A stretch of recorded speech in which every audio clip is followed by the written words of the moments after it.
Mayoral candidate Troy Thompson, thanks for giving me 5 minutes of your time. I'm going to start the 5 minute counter. Let's have a chat about your journey. We all know sort of where you've come from and how we've got to this point, but let's talk moving forward. Okay, we get the postal election out of the way. Say you do win, how are you going to work with a lot of the people that you've actually, been saying a lot publicly about?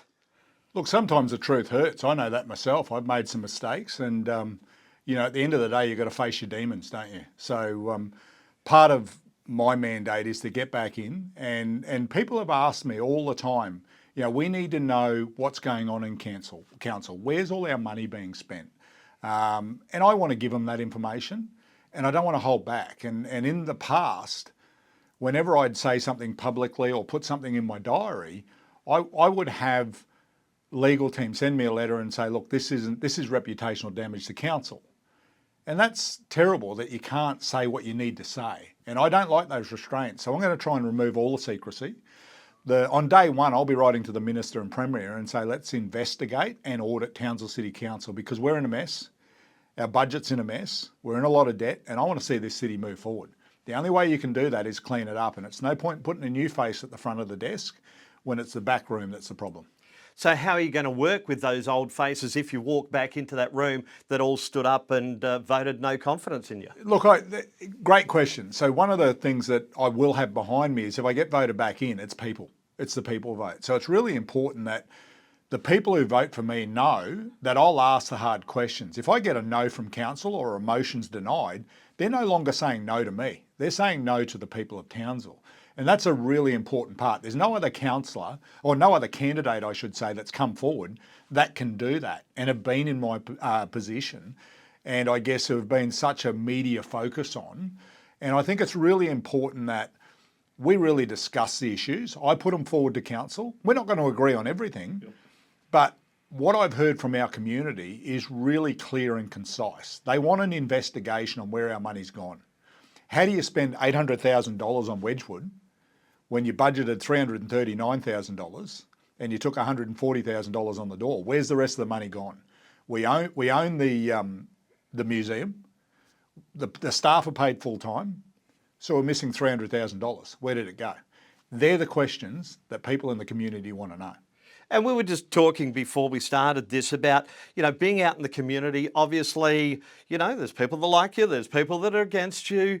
What's that like when you go out in public and people are saying personal hatred stuff towards you? Yeah, look, I think I brought up before, I was at a store recently and somebody come up and had a crack at me about, I guess, what I stand for.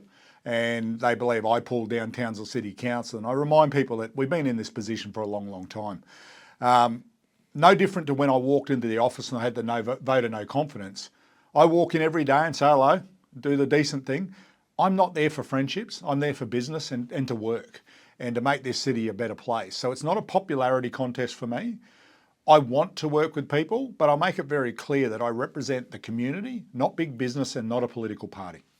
Do you think that will work against you, though, especially with big business going, oh, this guy said this about us, I don't know if we want to work with him? Well, look, I guess my question to big business is, what do you got to hide? If you put everything on the table and we talk about, what your investment is, what you get out of it, what's the big problem with that? Why can't ratepayers who put $500 million into the rates revenue, why can't they know all the details of deals and what's going on? What is there to hide? And that's my big question. Why are we hiding from ratepayers? What are we hiding from ratepayers? Well, you've been putting out lots and lots of stuff on the push now towards the postal vote. So what next if you don't become mayor? Does the door just shut and go, well, that's it, okay, I accept the decision? Or is there still more for Troy Thompson? Oh, look, there's plenty more. We've been talking about a book deal, a TV tell-all. There's those things, but again, they're just things that need to come out eventually.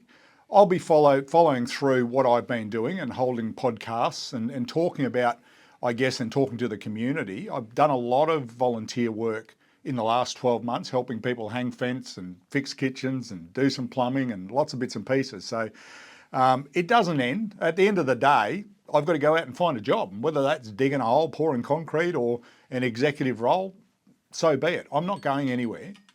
And I intend to recontest in 2028. Well, there you go. That's the 5 minutes. Mayoral candidate Troy Thompson, thanks for giving me 5 minutes of your time. Thanks very much, Wiley.